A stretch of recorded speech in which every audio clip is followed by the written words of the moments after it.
The Great Chicago Fire of 1871, which burned for 8 days and killed or injured over 300 people, is one of the most infamous disasters in American history. But did you know that it is also responsible for some of the most innovative urban design ideas of all time? In this episode of Building on the Past, we'll explore how the devastation of the Great Chicago Fire led to major changes in building codes, street planning, and public space design.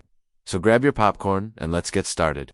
After the fire, Chicago was a disaster zone. Entire neighborhoods were wiped off the map, and the economic impact was catastrophic. But amidst the rubble, an opportunity arose to rethink the city's design from the ground up, and those who came to the task with fresh eyes and innovative ideas quickly rose to prominence. One such person was the English architect and urban designer Richard Morris Hunt. He was hired to design a portion of the city's south side, and his plan was radical for its time. It included things like wide streets lined with trees and parks, as well as a grid pattern that allowed for more sunlight to reach the street level. These designs were not only more functional, but also more aesthetically pleasing than the haphazard, narrow streets of the old Chicago.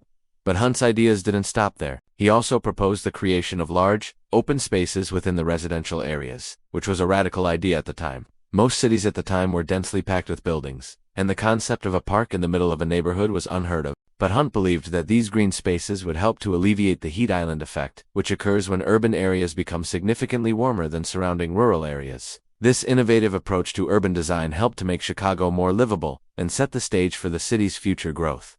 Another key change was the introduction of new building materials and technologies. Before the fire, most buildings in Chicago were constructed with wood, which is highly flammable. But after the disaster, new construction was required to use more fire-resistant materials such as brick and steel. This shift in building materials not only made the structures more safe, but also led to the development of new architectural styles and techniques. For example, the use of steel allowed for the construction of taller buildings, leading to the eventual development of the skyscraper. But perhaps the most lasting impact of the Great Chicago Fire was the creation of the world's first comprehensive building code. Prior to the fire, building regulations were minimal and often ignored. But in the aftermath, it became clear that new standards were needed to ensure the safety of the residents. The new code established minimum requirements for things like building materials, construction methods, and even the location of buildings in relation to one another. This helped to prevent another disaster of the same magnitude from occurring and set the stage for modern building codes across the country. So there you have it. From the ashes of the Great Chicago Fire rose a new and improved Chicago,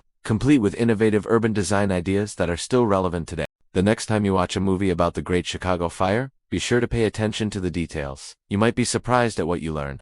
Thank you for joining us this week for Building on the Past. If you enjoyed this episode, please be sure to like and subscribe, so you never miss an exciting episode. Until then, remember, the past is always present.